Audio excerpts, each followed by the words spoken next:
দ্বাদশ শ্রেণীর ছাত্রছাত্রীরা, তোমাদের একটা গুরুত্বপূর্ণ বিষয় হচ্ছে দ্রবণ। এই চ্যাপ্টার থেকে 5 নম্বরের আসে। এর আগে তোমাদের বলেছি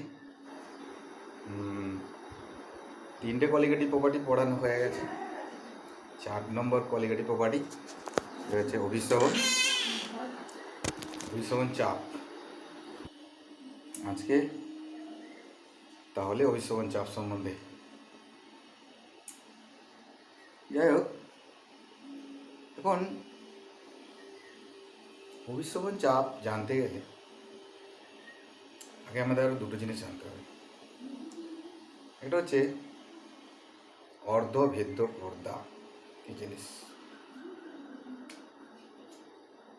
অর্ধভেদ্য পর্দা। অর্ধভেদ্য পর্দা বা সেমি পারমিয়েবল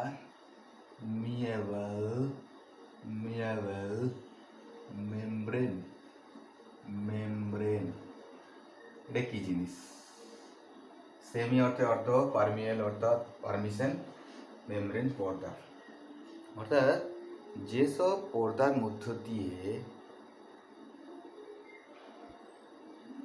দ্রাবক অণু চলাচল করতে পারে, কিন্তু দ্রাবক অণু চলাচল করতে পারে না, এটাকে বলবো সেমি পারমিয়েবল মেমব্রেন বা অর্ধভেদ্য পর্দা। তোমরা জানো বাস্তবিক দিকে কোষ পর্দা, ডিমের খোসা, কিশমিশের বাইরের আবরণ, শূকরের মধ্যথলি আবরণ ইত্যাদি। যাই হোক, এবারে আমরা জানবো অভিসরণ চাপ। এটা জানার আগে অভিসরণ ব্যাপারটা কি সেইটা আমরা আগে জানবো। দেখানো যাক অভিসরণটা কি জিনিস। দেখো, যদি আমরা একটা ইউ আকারের নল নিই, ইউ আকারের নল নিয়েছি, ইউ আকারের নল নিয়েছি, যে নলের বাহুগুলো কিন্তু সমান, বাহুগুলো কিন্তু সমান বেধযুক্ত, বাহুগুলি সমান বেধযুক্ত। এখন এইখানে আমরা একটা অর্ধবৃত্ত পর্দা রেখেছি। এটা কি হলো? Semi permeable membrane. এই দিকটায় আমরা রাখছি সলভেন্ট অর্থাৎ দ্রাবক। আমি ধরে নিলাম এটা পিওর ওয়াটার, দ্রাবক হিসাবে পিওর ওয়াটার নিয়েছি। আর এইটা দ্রবণ এটি সলিউশন আর দ্রবণ। আর তার মানে দ্রবণ এখানে আমি ধরে নিলাম পিওর ওয়াটার, সি ওয়াটার। এখানে কি আছে? সোডিয়াম ক্লোরাইড আছে। এখন দ্রবণ মানে দেখি, দ্রবণ মানে হচ্ছে সলিউশন সমান equal to solute plus solvent. এখন এইখানে কোনটার আকার দিয়ে যদি বলি কোনটার আকার বড়, কোনটার আকার ছোট, অবশ্যই আমরা জানি যে সলিউটের অর্থাৎ দ্রাবকণার আকার বেশি, এটা যে আকার বেশি মানে সাইজ বেশি, আর এইটার আকার ছোট, সাইজ ছোট, মিশে গেছে। এখন কি হয় না, দেখতে পাই আমরা এরকম যদি একটা ব্যাপারটা রাখি, এটা ইউ আকারের নল, এই নলের মধ্যে একদিকে সলভেন্ট একদিকে সলিউশন রাখি, তো আমরা যদি ধরো এটা দুটোর এই সলিউশন, এদিকে সলভেন্ট রাখা আছে, এদিকে যে উচ্চতা পিওর ওয়াটার আর এদিকের উচ্চতাটা সেম রাখা আছে,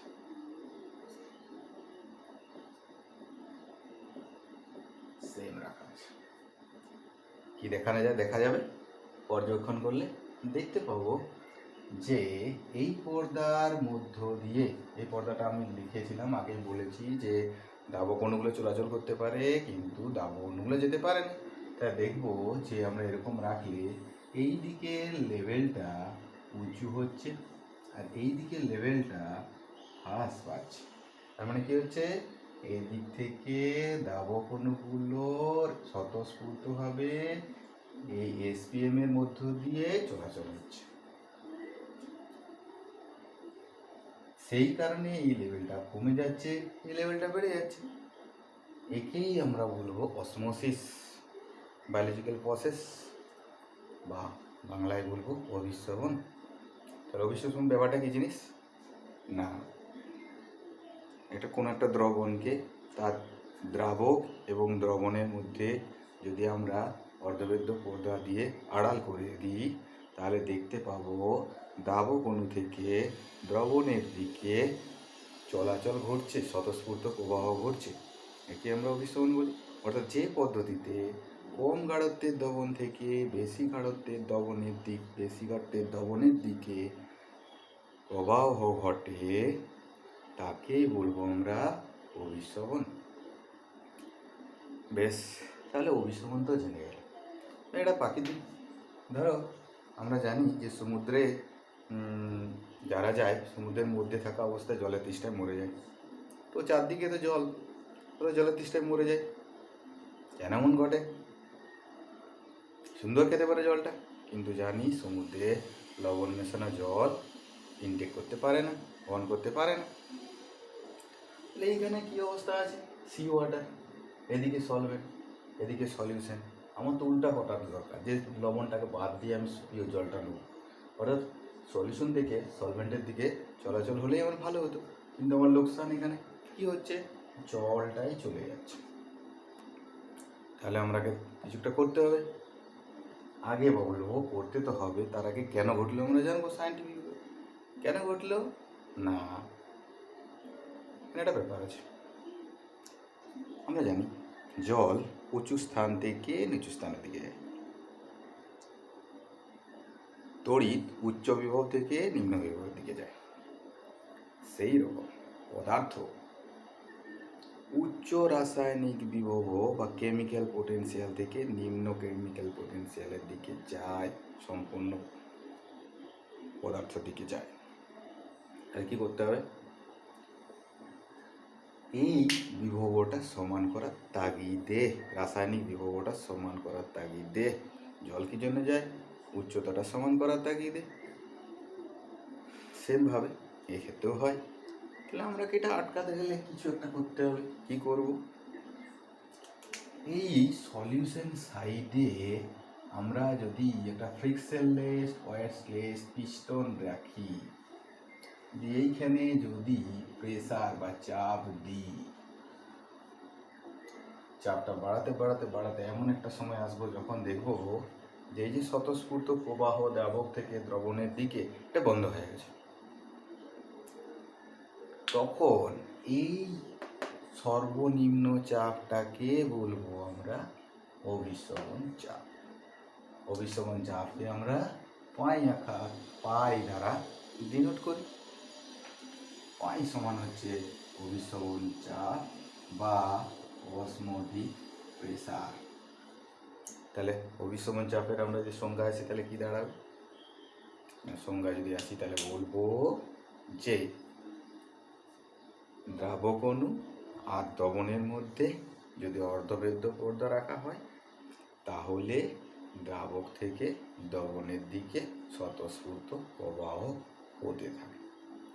এই স্বতঃস্ফূর্ত প্রবাহ রোধ করার জন্য দ্রবণের দিকে যে সর্বনিম্ন চাপ প্রয়োগ করে অসমোসিস বা অভিস্রবণ প্রক্রিয়াটিকে বন্ধ করা হয় তাকে বলবো অভিস্রবণ চাপ। একে আমরা পাই দ্বারা ডিনোট করব এবং এটাই আমাদের পড়া। এটা একটা কোয়ালিটেটিভ প্রপার্টি। 3 নম্বর কোয়ালিটেটিভ প্রপার্টি চলে গেছে, এটা 4 নম্বর কোয়ালিটেটিভ প্রপার্টি। তাহলে কোয়ালিটেটিভ প্রপার্টি কী জিনিস আমরা আগেই জানি, যারা শুধুমাত্র কোয়ান্টিটি অফ সলিউট অর্থাৎ সলিউটের সংখ্যার উপর নির্ভর করে, দাবের সংখ্যার উপর নির্ভর করে, কিন্তু দাবের প্রকৃতির উপর নির্ভর করে না। অভিশ্রবণ চাপও একটি কলিগেটিভ প্রপার্টি। এখন আমরা এই অভিশ্রবণ চাপ সম্বন্ধে জানব। অভিশ্রবণ চাপের কিভাবে নির্ণয় করা যায় সেটা জানব। এই অভিশ্রবণ চাপ সম্বন্ধে বিভিন্ন বিজ্ঞানী পরীক্ষা নিরীক্ষা করেছেন। তার মধ্যে সব থেকে আমরা যার কথা বলবো তিনি আর কেউ নন, তাকে বলা হয় বিজ্ঞানী ভেন্ট হফ। তিনি হলেন বিজ্ঞানী ভেন্ট হফ। এই ভেন্ট হফ অভিশ্রবণ চাপ সংক্রান্ত একটা সূত্র দিয়েছেন। এই সূত্রটা 3টে পার্টে ভাগ। আমরা ধরে নিচ্ছি, ধরি কোনো অনুদ্বায়ী তড়িৎ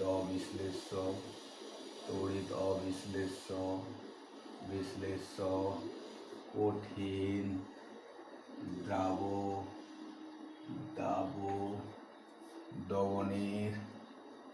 দাবের দবনের মোলারিটি বা গাঢ়ত্ব সি, উষ্ণতা ক্যাপিটাল টি, আর কি তার মানে সি, আর অভিশ্রবণ চাপ পাই হলে ভেন্ট হফের প্রথম সূত্র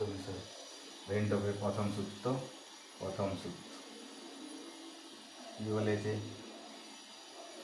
বলেছে যদি উষ্ণতা স্থির থাকে তবে পাই ভ্যারিসেস সি, অর্থাৎ দ্রবণের মোলার গাঢ়ত্বের সমানুপাতিক যখন উষ্ণতা টি স্থির।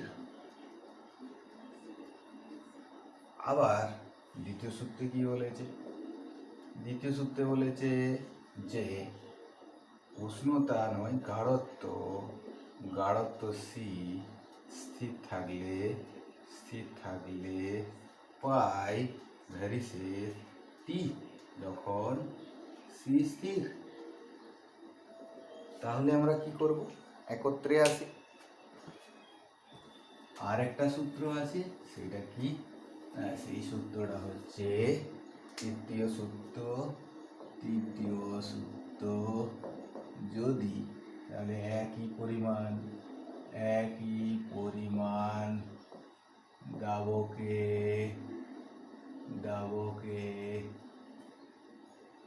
ভিন্ন ভিন্ন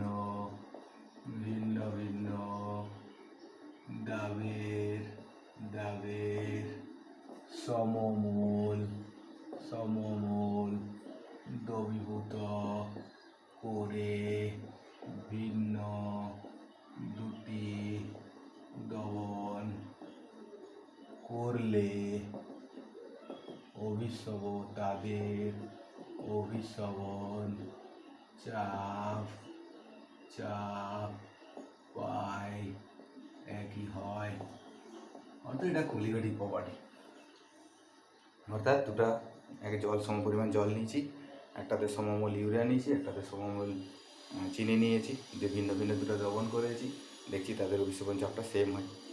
এখন এই সূত্র দুটোকে, এই প্রথম সূত্র আর দ্বিতীয় সূত্রের সম্মিলিত রূপ আসবো আমরা একত্রে।